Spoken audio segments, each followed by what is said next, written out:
Okay, it's your word against our fucking stats. Motherfuckers, don't lie to us. Quit fucking lying to us.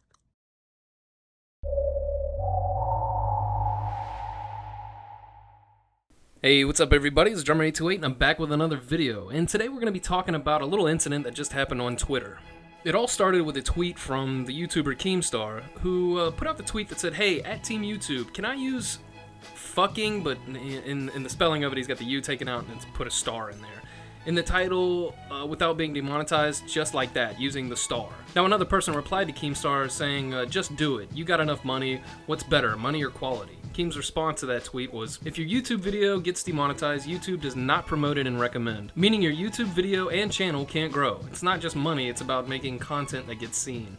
And Keem's got a solid point there. If you put all of this time and effort into creating a video, it's really hard to continue this process if you're not only demonetized, but no one's seeing it either. Well, funny enough, after Keem left this description on why he was so concerned with this demonetization issue, YouTube actually chimed in with their own little tweet. Team YouTube on Twitter said, "Just wanted to clarify that our recommendations and search and discovery systems do not look at a video's monetization status, so a yellow icon wouldn't limit a video's recommendations. More details about this here," and they give a link. Keem quote tweeted this response and had his own response that I kind of chuckled at when I saw it, because it's true.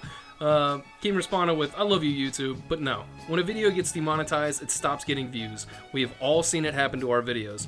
And that's true. I can speak from firsthand experience. In fact, my last video that I just uploaded went through this exact same issue. I had taken this video, uploaded it the day before, to give it enough time to sit in the video management system, allow YouTube to go over it, make sure that it's monetizable, and it was. I got the green check mark, or the green dollar sign and everything. It was all good to go. So the next morning at 8 a.m. the video went live.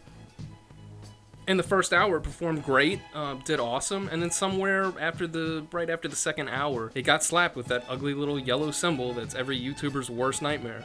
Now compare this to some of my other uploads, and you can see right away that something is different. But strangely enough, I didn't even dispute the process, because I'm figuring this out as I go along. I've found that when I don't dispute the demonetization, that sometimes it'll just come back on its own. I won't have to do anything. It just pops back and it's monetized again. Like YouTube just says, "Oops, our bad. Sorry you missed out on all of that money and all of that potential growth you could have gained from this one video. We're not going to do anything to make up for it. Our bad. Here's some ads on a video that is now dead." So it's it completely it's a video killer. That's what this is. But what I found interesting about this whole little back and forth is it wasn't just Keem that stood up and said something to YouTube. There were other big YouTubers that called out YouTube in front of everybody, and one of them was Ricky Berwick. He actually responded to the tweet from YouTube to Keemstar that was trying to clarify that a yellow icon won't limit a video in recommendations, blah blah blah. And Ricky Berwick pops in with this response, which to me is just perfect. Sums it up beautifully. Okay, it's your word against our fucking stats. Motherfuckers, don't lie to us. Quit fucking lying to us. Another really big YouTuber that got involved in this was Jesse Ridgway, who's better known as McJuggerNuggets on YouTube. Now, I don't like this guy's content. I've never been a fan of anything that he's ever done, but I do like him after this tweet. And I'll say this, his content isn't for me, but I really like the fact that he was willing to use his little bit of a platform to call YouTube out in front of everybody, along with Ricky Berwick and Keemstar. But this was really nice. The way he did this, it really just breaks everything down and kind of got to the meat of the issue here. So Jesse Ridgway, or McJuggerNuggets, this was his response to YouTube. This was his response to YouTube saying that something being demonetized shouldn't hurt the video. Jesse said, "This is false. At Team YouTube, I've recorded meetings and statements from YouTube directly that confirms if a video is not suitable for all advertisers, it will not be recommended to all audiences. This is exactly a known fact. Brand-friendly content is pushed to the top." Damn.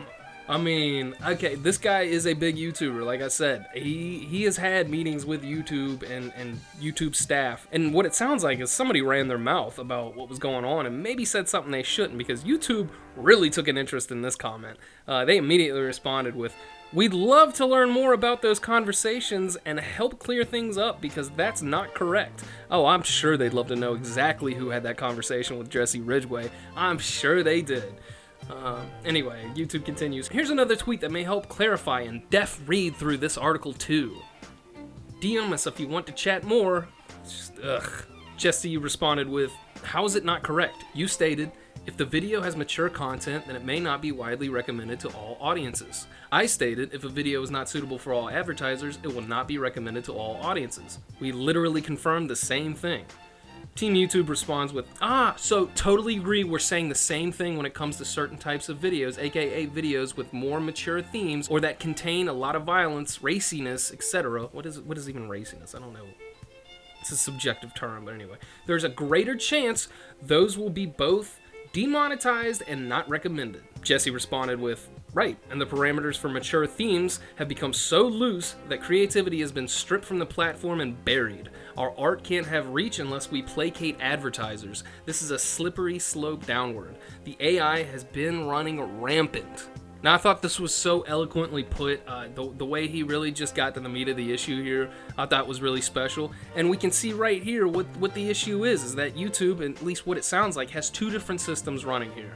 And there's a system for monetization to check to see if it's okay, and there's a system for recommendeds to check to see if it's okay. Well, what it sounds like is the criteria for being able to get monetized and recommended are the exact same thing. And all YouTube is saying is that, well, it's not our recommended system communicating with our monetization system that gets it flagged. But if the qualifications are exactly the same for each of these categories, then if you fail to pass the test for monetization, then you're gonna fail the test for recommendation. So the question isn't, you know, if the two are communicating, if the two systems are communicating with each other, we really don't care. The thing that's getting underneath the skin of all these YouTube creators, including myself, is the fact that they're trying to nerf the site to where it's just so there's absolutely nothing controversial or possibly offensive or any kind of debates that are going on over hot button issues. They try to silence all of this stuff, and the end result is, yeah, okay, I guess you've got a more sanitized YouTube, but you also have a much more boring YouTube. Your site is filled with garbage that, at this point, the stuff that you promote is the most sanitized, bland, and boring garbage I've ever seen. Meanwhile, all the real talent, all the good stuff, all the juicy drama, all the interesting things happening on YouTube, they're all buried, and nobody can find it unless you know somebody who knows somebody. And what it all really boils down to is that YouTube is caring more about the advertisers than they are about the creators. The advertisers are the gods of YouTube, not the creators. We are slaves to these advertising, these big corporations. All it takes was one of these lying, immoral journalists to write some kind of hit piece filled with garbage that's usually completely inaccurate to demonize some YouTuber or to demonize something that's happening on YouTube, and the advertisers are ready to pull at the drop of a hat. And if you want to ask me something, I mean, how do we know that the advertisers themselves aren't sending these people into YouTube to make the changes that they want to see? Look, at the end of the day, it's simple. There's a lot of problems on YouTube. But if YouTube would just get their head out of their ass and realize that you've got to take care of your creators. You don't have a website without creators. You don't have an audience without engaging material. You can't sterilize the website to a point that it's completely just bland and boring. You're gonna kill your site, and that's what makes me wonder: is this? It's got to be negatively affecting the site, because all the interesting stuff you can't find anymore. And if they're willing to change their website and take a hit at the behest of, I don't know what, the advertisers, I guess? Like, who's in control here? And what is the goal? Well, if it's profitability, you're doing it wrong. So if it's not profitability, what could it be? Is there a more, I don't know, malicious slant to this entire issue? I have no idea, but I am interested to know what you think about it. Please let me know in the comments down below. What's your opinion on this whole issue? Have you ever had this happen to one of your videos? Let me know. I'd love to hear about it. Anyway, that's all I got for this video. Thanks for hanging out with me. I'll see y'all on the next one. Peace.